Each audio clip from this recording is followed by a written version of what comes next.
ஆச்சி பாதாம் ட்ரிங்க். ஆச்சி பாதாம் ட்ரிங்க் ஒன்னு வாங்கினா ஒன்னு ஃப்ரீ. திமுக மற்றும் அதன் கூட்டணி கட்சிகளுக்கு கையில் உள்ள சரக்கு பாஜக எதிர்ப்புதான் என்று எஸ்டிபிஐ கட்சியின் மாநில தலைவர் நெல்லை முபாரக் தெரிவித்திருக்கிறார்.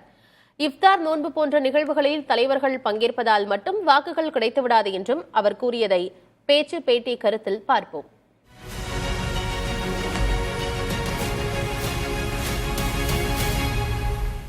இன்னைக்கு திமுகவுக்கும் திமுக கூட்டணி கையில இருக்கிற ஒரே சரக்கு என்ன அப்படின்னு கேட்டா பாஜக எதிர்ப்பு தான்.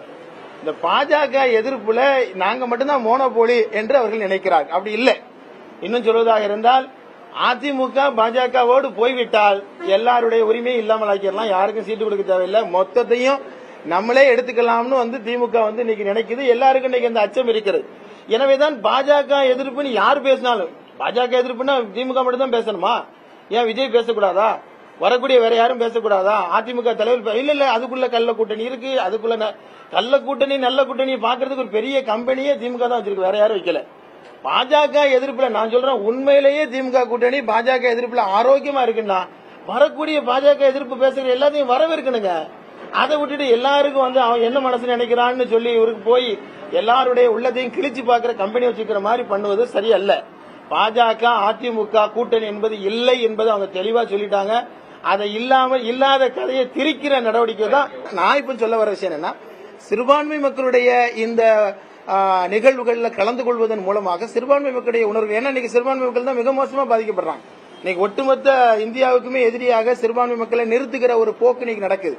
இந்தியாவினுடைய ஜனாதிபதி மாளிகையில வருஷந்தோறும் நடந்துட்டு வர இஃப்தார் பங்கனை முதல்ல ராம்நாத் கோவிந்த் தான் நிறுத்துகிறார். அப்படின்னாலே பட்டவர்த்தனமாக தெரிகிறது சிறுபான்மை மக்களுக்கு எதிராக நடக்கிற ஒரு காலங்காலமாக நடந்து வருகிற ஒரு விஷயத்தை கூட ஒதுக்குகிறார். எனவே அது மாதிரி விஷயத்தை அங்கீகரிக்கும் பொழுது அதை நம்ம ஏற்றுக்கொள்கிறோம். அதுபோல எல்லா மதங்களையும் சமமாக பார்க்கிறோம், சமமாக பார்க்க வேண்டும். அவருடைய உணர்வுகளுக்கு மதிப்பளிக்கும். இதுல எங்களுக்கு எந்த மாற்று கருத்தும் கிடையாது. அதுதான் நியாயமானது கூட. இதுல என்னங்க வாக்கு வாங்குறது அரசியலா இருக்கு?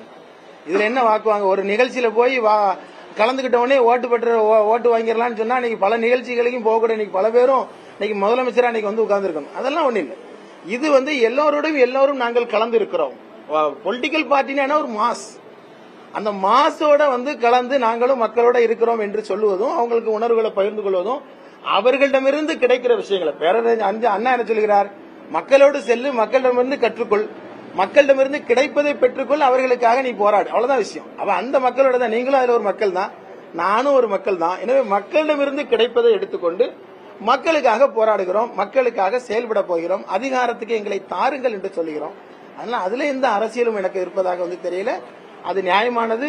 அது மத உரிமைகளை புரிந்து கொள்கிற அந்த விஷயம் நல்லதுன்னு நினைக்கிறேன். இதுதான் தமிழ்நாட்டில் மட்டும்தான் அந்த சூழல் இருக்கு. வேற எங்கேயும் வடநாடுகள்ல இல்ல.